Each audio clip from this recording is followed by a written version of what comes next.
ચાવડાજી અને ભરત પટેલ.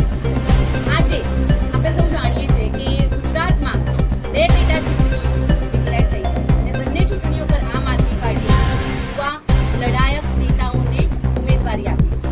કડીમાં જગદીશ ચાવડાજી જે છેલ્લા કેટલા વખતથી 10 વર્ષથી આંદોલનકારી ચહેરો છે અને દરેક વર્ગ માટે તેમણે અવાજ ઉઠાવ્યો છે. સાથે સાથે આ બહેરી બોબડી સરકારને ચૂકાવી પણ છે અને દરેક વર્ગ માટે તેમને કામ કરવા માટે હંમેશા સફળ રહ્યા છે.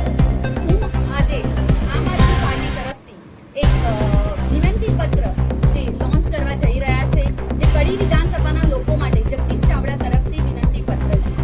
આમ આદમી પાર્ટી કડી વિધાનસભા 24માં ઘરે ઘરે જશે.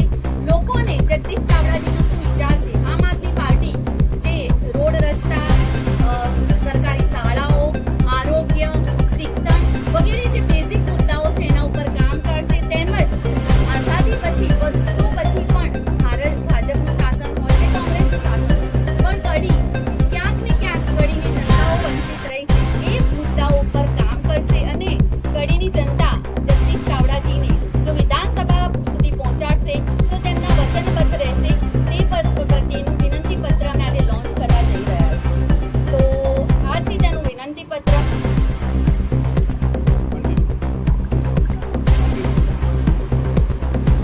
જેમાં જગદીશ ચાવડાજીએ અમુક મુદ્દાઓ લખ્યા છે કે તે કડીના જ રહેવાસી છે, તેમનું ભણતર, સાથે સાથે